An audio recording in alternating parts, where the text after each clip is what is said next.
Akkam jirtan nagaa Oromoo Ali Birraan nagaa qaba. Okay. Rafu jira.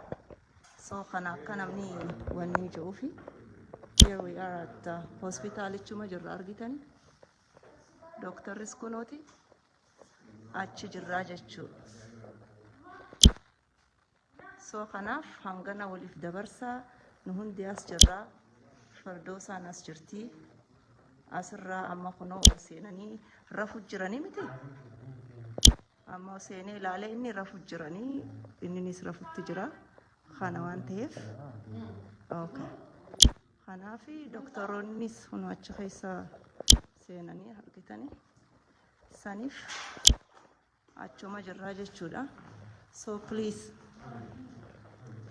wanni ja'amaa jiru sirrii miti adaamaa dhufnee nuti guyyaa kana hundaa'u waan achirra poost godhamee duraan teleefoonaanii dubbisaa turre haadha manasaa nagaa qabaa boruu bahaa hindiin dhufinaa lafeenaa nuun jettee mufiillee akka qabdullee nuuf himtee turte jechuudha. Namni du'ee jaanii waan dubbataniif karaa BBCtiin illee dhufuun isaanii jechuudha guyyaa san booda ni dhufnee Finfinneerraa ni hospitaaluma kana dhufne ni laalle nagaa ture rafu jira ni galle hirrafne haga ammaa nuti taa'aa turre lammada waan namoonni poost godhanii fi dubbatan irraa kan ka'e hospitaalichatti bilbilee gaafanne ageen qaamaanis ni laalla jennee dhufne nagaa qabaa borus bohuu hin oolu guyyaa guutuu deemaa olellee fiigaa olellee exercise godhaa ture as keessa he's fine.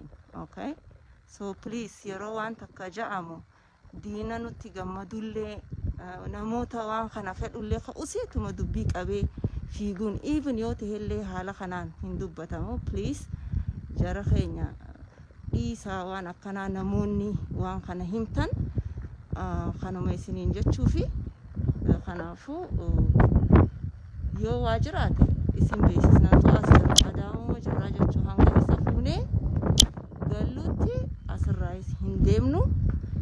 Waan bareedaa sogguu dhageessan akkana defaan himaa waan bareedaa garuu waan akkanaa kana namoonni kana himtan dhaabaa isiniin jennaa. Inni nuu maaltutti dhagahama ja'ati yaada osoo lubbuun jiru akkana namaan jechuun this is not good.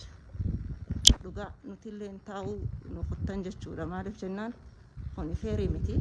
Please du'a waliin hawwinu du'aa'ii godhaafi bakka kanuma jechuufi uummanni yaaddanii rakkattan tasgabbaa. Okay, nagatti.